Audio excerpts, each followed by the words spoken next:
Welcome to another episode of Rocket Resources, where we're fueling your exhibitions with expert help from the Rocketeers and seasoned exhibition professionals. And today I'm delighted to be joined by Kim Buttress from Arjo, one of our long-standing clients who do lots of exhibitions. And Kim is a great lady who does so much for Arjo and has to really tackle with lots of different things, with different budgets, different sectors. So I really hope you enjoy the conversation, and we will see you on the other side.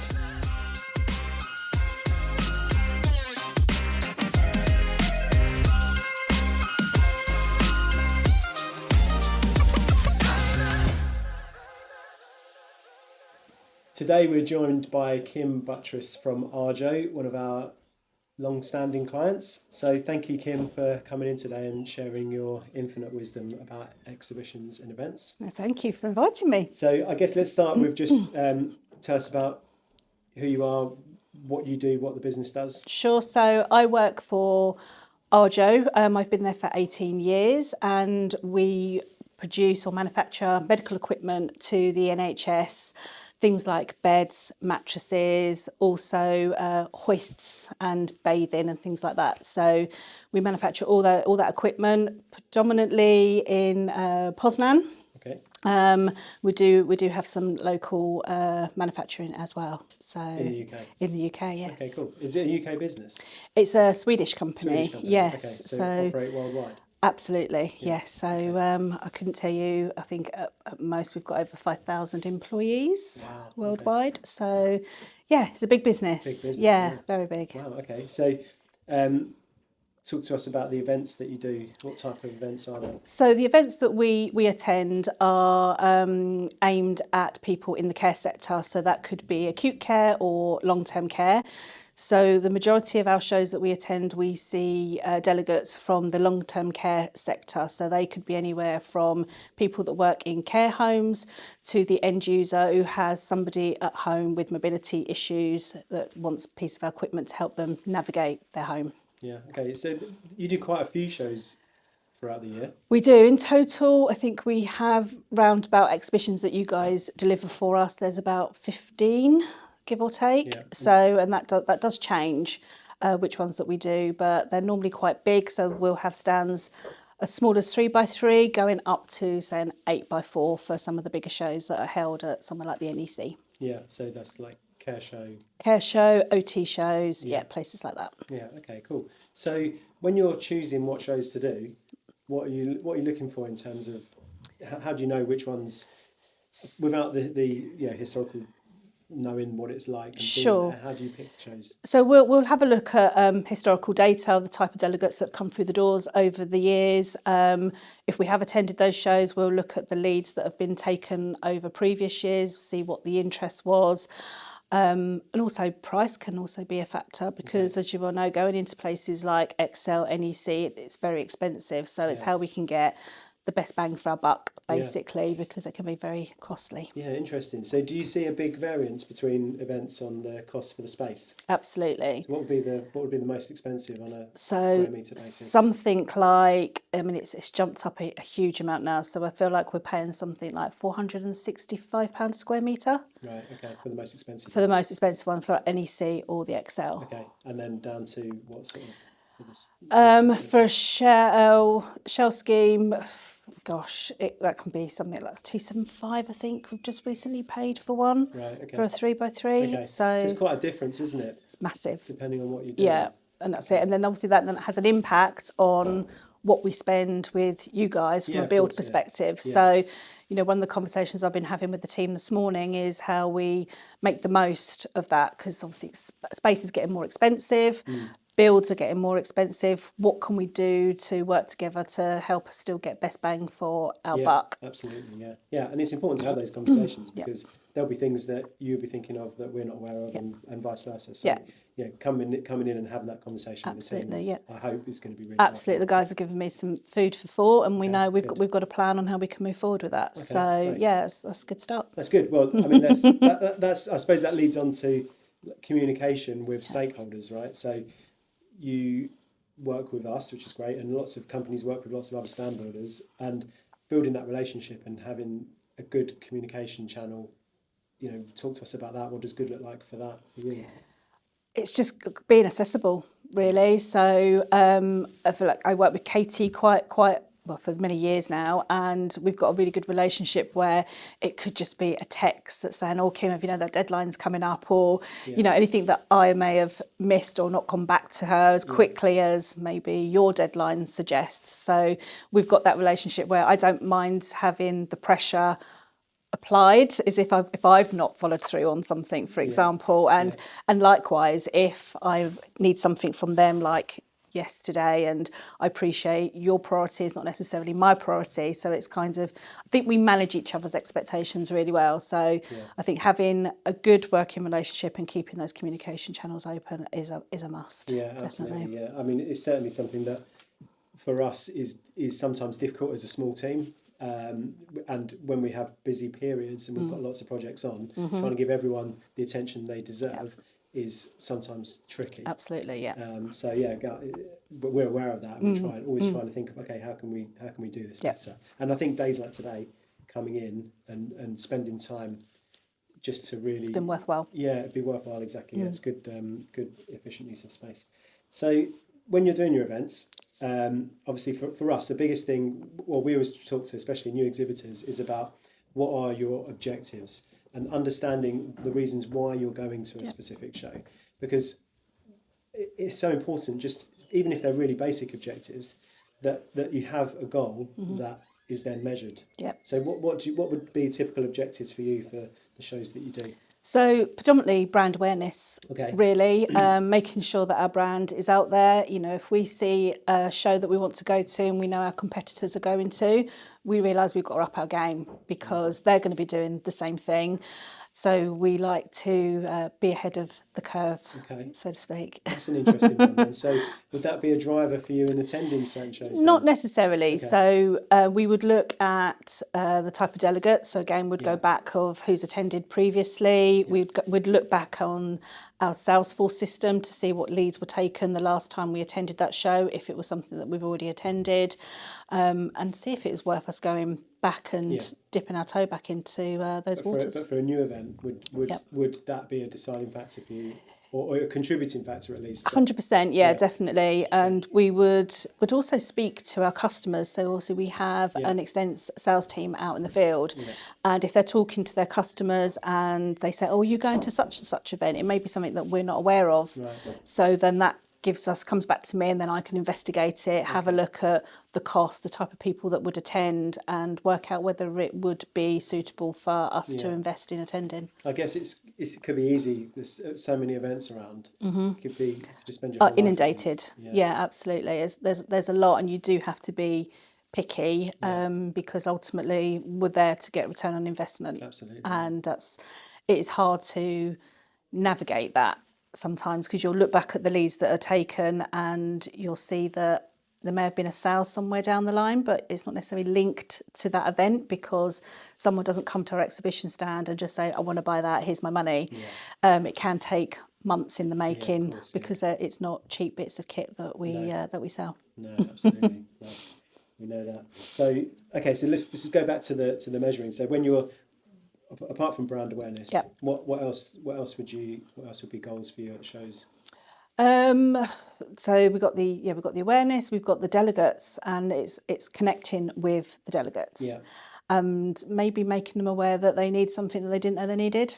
So that's new products. Even some of the old products. Like we had shows last year where we took a particular product that's been on the market for years, but everybody was saying, this is great, is this new? And it's because they've never seen it before. And it's like we've taken it to pretty much most of our shows, so you do realise that you are getting a new, different type of audience that are coming through to these shows. Interesting. So it's very good in that we're like, crikey, you know, that's really great that there's new people coming into these shows who don't know about this product. So we're introducing this to the new, you know, the new people that are coming through in the NHS or the long-term care sector. Yeah, and I guess that's the thing that happens in every industry, that you get new people entering it all the time, right? People retire and people graduate or come into their careers, and so you're constantly trying to reach out to that next generation.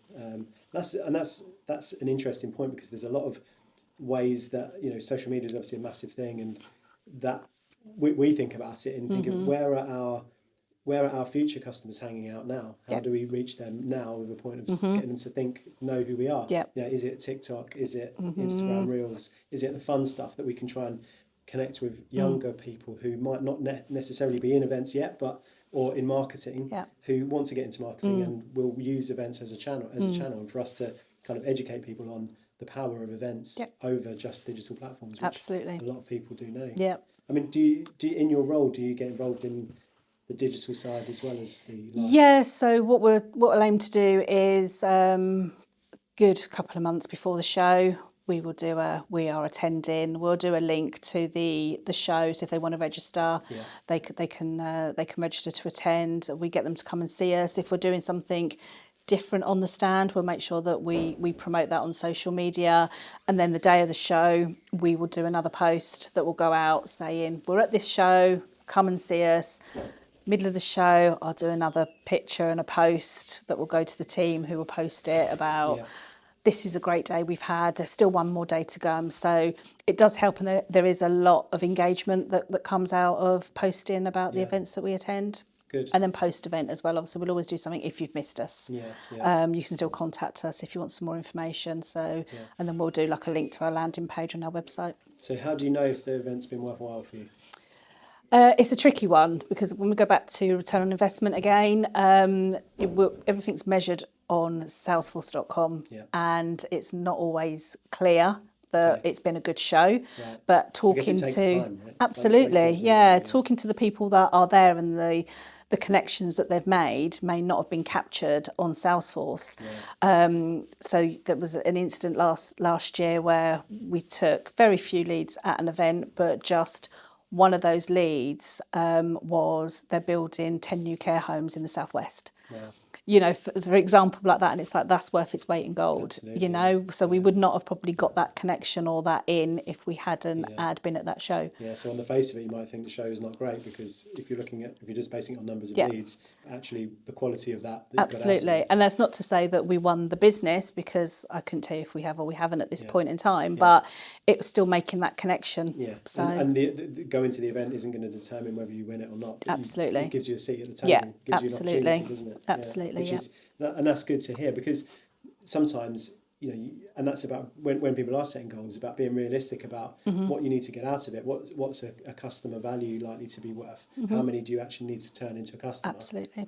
Not just for one-off. We were talking about it earlier about lifetime value. So you've got the customer acquisition cost that may on the face of it seem, well, okay, was it worth spending that money on the event to get these specific sales? But when that customer is then repeatedly buying throughout the year or over the years, you know, that all has to be attributed back to that, or to not necessarily to that event, but it should be to that event, but to events in general, to know, okay, well, a significant part of our income is coming from the leads we get from this marketing channel. Absolutely. So I think that's important. So when you if brand awareness, you said, is probably one of the primary goals of the shows. How do you measure that? Again, it's just down to the people that come to the show, come and talk to us. A lot of them either say, yeah, I know Arjo, or, oh no, I've never heard of Arjo. And then that just opens the door to a whole new conversation, because we're still finding to this day, people still didn't realise that we do certain equipment. So we'll go to a show which is predominantly long-term care, where we would have hoists on show, for example, and then all it takes is our guys to sort of talk about a bed. Oh, I didn't realise that you did hospital beds, and that opens up a whole new channel of communication. So that at the exhibitions for brand awareness, I think, is worth its weight in gold. That it's just the people cross-selling, if you like, on our stands and talking about one Arjo rather than this is just one section of what we do. Yeah, I guess it's difficult, and I think it's difficult for measuring brand impact at an event, because you feel it probably more in the conversations you have rather than can actually it's on paper. Measure it exactly. So I mean, it's tricky, right? 100%. So that's why it's probably important to have a few different measures that you can attribute to all together to make sure that it's worthwhile. So in terms of your your stands and how you like them to look and Yes. feel, and what you've seen out there. I mean, what does good look like? Oh gosh, so just a flawless exhibition stand, really. I think from working with you guys, turning up on build day, signing off the stand, seeing it just all in its glory before we dump all our products on it and mess it all up. It's perfection. You know, logos in the correct place, flooring laid perfectly. You know, just everything that you can think of that you'd need in an exhibition space for it to be your shop window. Yeah, ultimately. It's important, right? Absolutely. It's very important. Yeah, and that's it. I think the execution of all our stands has always been spot on, and it'll always need to continue that way, because I know what I like to see. I know when I walk around the exhibition hall and see what other people are doing, it's either, oh, that doesn't look too great, or I would do this differently. And, you know, and it's word of mouth as well. Like, I will talk to people that have worked in Arjo, who've gone to other companies, who are building your exhibition stands, and potentially say, I'm using these, or I've actually had people come to me and say, who's built your exhibition stand, and then pass on your details. So that's perfect for me. If people are commenting on how great your stands look, we had one particular show, I think it was last year, where we won an award for the best stand at the show because of what you guys delivered for us. Well, really. So using your brand and your absolutely. But it obviously stood out enough for us to have been awarded that. So that's it's good. perfect. I like those things, and on the face of it, those sort of awards, they don't really mean a lot, because it's not about what you're doing. It's just about how you look. Right? Yeah. But it is an indicator of the effort that you're putting in. How important it is that you are seen in a certain way for your customers, and I think that's really, I think it's really good. And it's nice to be recognised for that as well. Absolutely. That the organiser of the event is coming to you and saying, "Well done, you've done a good job of this," rather than "Thanks for supporting us." So I think that's important. So you mentioned that you walk around and you must see all sorts. Yeah, absolutely. I mean, that's how. So we spoke about it earlier, but that's how I've kind of got to know, work with you guys. Yeah. You know, I was wandering around the NEC after our build that was put in at the Care Show one year wasn't really what I was expecting. I was wandering around and seeing what else was out there, and saw you with a Hoover in your hand and had a conversation, and that's how we formed a conversation and reached out to you about looking at our exhibition stands. And I mean, what we now 3-4 years in, maybe. Yeah. So I remember it well. Actually, you have to cut this bit out because I'm too high up in the world for hoovering exhibition stands. But you're not afraid to get your hands dirty. Not at all. You know, and I think that's it. Sometimes, I've worked with companies where it's been, the top guy, if you like, the owner of the business, wouldn't necessarily come down and check anything out, or pick up on any problems that may have been, let alone get a Hoover in the hands. Yeah, so, well, I mean, and I didn't know that was you at the time. No, I know you didn't. Yeah. So, but it was lovely because I remember that day because I was hoovering the stand and I could hear you. I think you were with a colleague. And you're talking, and I could hear you talking. You're taking pictures, and I said, "Do you want me to be in the pictures or not?" and I remember that, and then we just had a chat about it, and it was the attention to detail as well that really caught me. Like, the stand was clean, it was fresh. It was everything that I was looking for in future exhibition stands. And it was just all hands on deck. The guys were just busy beavering away, and that impressed me. Good. Okay. Well, it's great for us to hear. Maybe I need to go to more exhibitions with my Hoover. I don't get to go to all of the shows we do because we do so many. But wherever I can, I will always go.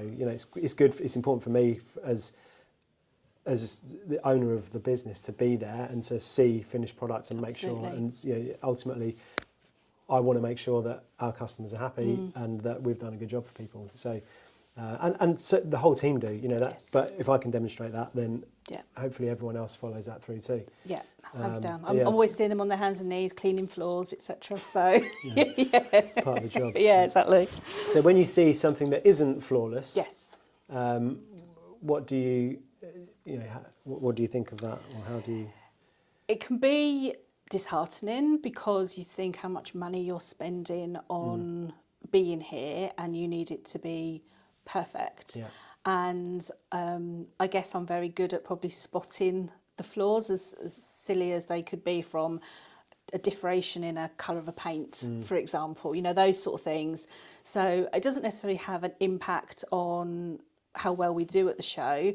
It just probably has an impact on me as the person that has to execute us being there. You demand high standards, as you absolutely should. Yeah, exactly. So, I would always reach out to the stand contractor, or just sort of say, oh, just maybe for next time, could we do change X, Y, Z? Yeah. And that's it.